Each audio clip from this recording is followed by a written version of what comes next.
Papyrus blocked the way. Will and Logan weren't that surprised about this confrontation. They had the first move. Will put his hand over the act option and sub-options appeared. Check, insult, or compliment. I'm not putting flirt since they're straight. Hope this can slip by. Let me try one, Logan asked. Will stepped aside and let Logan make his choice. He put his hand over the compliment option.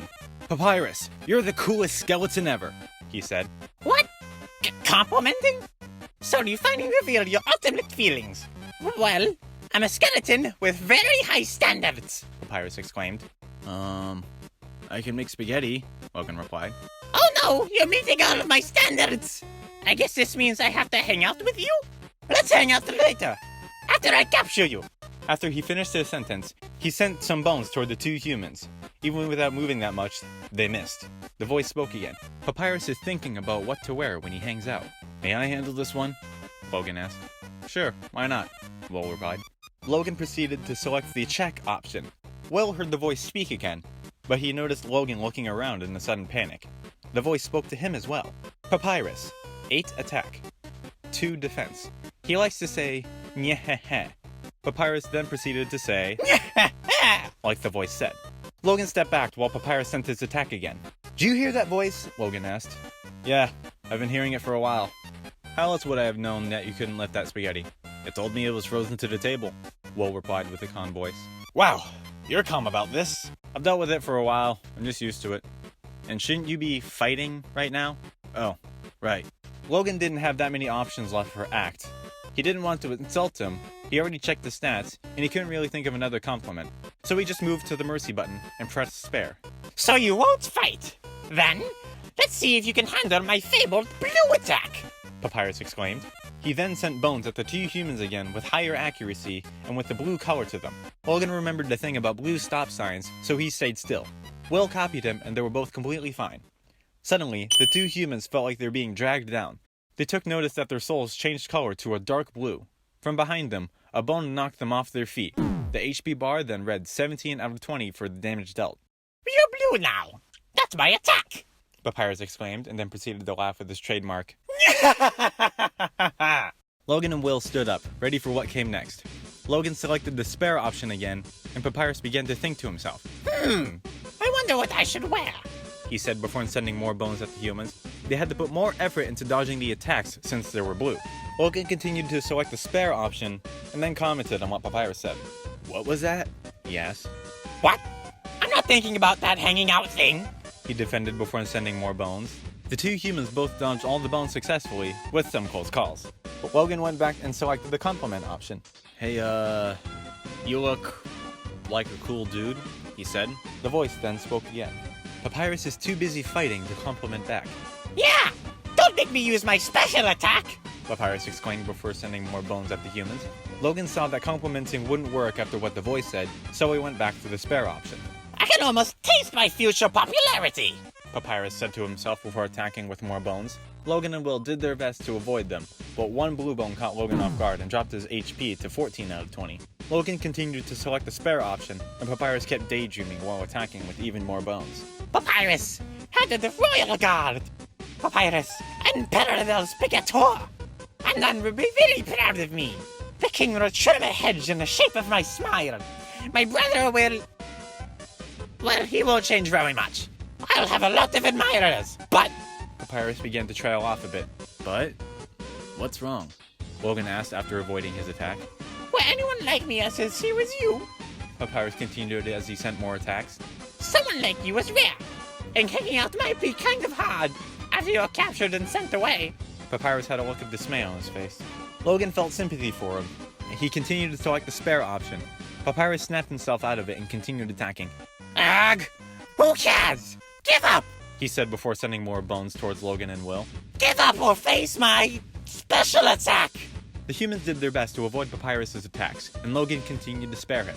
Yeah! Very soon I will use my special attack! Papyrus exclaimed as he sent more bones. Logan and Will kept dodging, and Logan kept sparing. Not too long, and I will use that special attack! This is your last chance before my special attack! Logan selected spare and prepared for the next attack. Behold, my special attack! Papyrus shouted. When Logan looked to Papyrus's left, he saw that there was a dog chewing on a bone. Will saw this and couldn't help but snicker a little. What the heck? That's my special attack! Hey, you stupid dog! Did you hear me? Stop munching on that bone! Papyrus shouted. The dog began to slowly inch away with the bone still in its mouth. Hey! What are you doing? Get back here with my special attack! He tried to get it, but the dog was already gone. Well, Logan said out of confusion. Oh well, I'll just have to use a really cool regular attack. Here's an absolutely normal attack, Papyrus said with some disappointment. He sent much more bones compared to the attacks from before. Then, out of nowhere, the dog came running through, along with bones that spelt out "cool dude" and a skateboarding bone. Then came a large amount of bones that had no way to dodge around them. Will and Logan had to jump over it, and they would probably get hurt in the process. They both jumped with all their might, and found themselves actually making it over the bones, including a giant one. When they landed, there was one last bone moving slow enough for both of them to just step aside to dodge it. They looked at Papyrus, who looked pretty winded. Well, it's clear you can't defeat me. Yeah, I can see you shaking in your boots, Papyrus said. I'm wearing flip-flops, Logan replied. Therefore, I, the great Papyrus, elect to grant you pity. I will spare you, human. Now's your chance to accept my mercy. For the last time, Logan selected mercy and then spare. Then color returned to the world, and the fog lifted. No! I can't even stop someone as weak as you. Undyne's gonna be so disappointed in me. I'll never join the Royal Guard. And my friend quantity will remain stagnant, Papyrus said with dismay. The voice spoke again, asking a question. What should you say? Let's be friends? What a loser. Logan knew that he wanted to be nice. Let's be friends then. Really? You want to be friends with me? Papyrus asked with delight. Sure, why not? Logan nodded. Well then, I guess I can make an allowance for you. Wowie! We haven't even hung out yet, and I already managed to hit the friend zone. Friend zone? What are we, dating? Logan asked. He heard Will laughing a little at that part. Who knew all I needed to make pals was to give people awful puzzles and then fight them? You taught me a lot, humans. I hereby grant you two permission to Wait! A voice shouted from behind Will and Logan. Marvel, what are you doing here? Papyrus asked. I want to ask you something. And tell you something as well, Marvel said, looking down. Well, what is it? I want to go with the two humans, Marvel asked. What? Why? You're not a human, Papyrus objected. Yeah, Logan said. About that, Will added. I kinda am human. What? Since when? Papyrus asked with much surprise. All my life? I can't believe it. All this time trying to capture a human, and I've been teaching one my ways. That's incredible! What? All three humans exclaimed in sync. I taught the human my ways, and now you can take what I taught you and help you survive the rest of the underground, Papyrus said, putting his hand on Marvel's shoulder. Take care of these humans, and take care of yourself. You may be human, but you are still my trainee. Now make me proud. Marvel jumped forward and gave Papyrus a hug. Papyrus gladly returned the favor and hugged him back.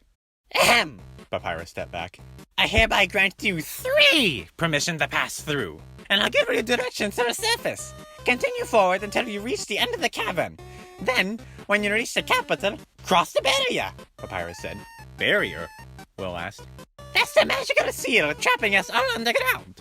Anything can enter through it, but nothing can exit. Except someone with a powerful soul, like you 3. That's why the king wants to acquire a human. So he wants to open the barrier with soul power. Then, us monsters can return to the surface. That's awesome, Marvel exclaimed. Yeah, we have a way to get out of here, Will added. Oh, I almost forgot to tell you, Papyrus interrupted. Tell us what? Logan asked. To reach the exit, you will have to pass through the king's castle. King? What king? Will asked. The king of all monsters. He is, well, he's a big fuzzy pushover. Everyone loves that guy. I'm certain if you just say, "Excuse me, Mr. Dreamer, can I please go home?" he will guide you right to the barrier himself. Anyway, that's enough talking. I'll be at home being a cool friend. Feel free to come by anytime and hang. Papyrus yelled as he made his way back to town. Will broke the silence. Well then, Marvel. What, Marcus? He corrected. Huh? My real name. It's Marcus. Why did you go by Marvel then? Logan asked. Well, Marcus isn't really a monster-sounding name, so I went with something that did, he explained. You went with a comic book company? Will asked, snickering a little. It's also a way of describing looking at something, Marcus defended. And a font, Logan added. Can I finish what I was gonna say? Will interrupted. Sure, Logan said. Marcus just went silent. Marcus, welcome to the group, Will said, extending his hand. Marcus shook his hand and they started down the path. After a short while, they found another yellow star on the path. Will approached the star, and the voice spoke. The sound of rushing water fills you with determination. He then selected the save option. The box closed, and they started on their adventure through Waterfall by going to Grillby's with Sans. They needed a break after the fight with Papyrus. Sans led them there with a shortcut, and they had a nice break with some burgers and fries. There was talk of a talking flower, and the three of them didn't say anything about Flowey. After they ate, they all headed on their own ways. One thing went through their minds. What's gonna happen in Waterfall?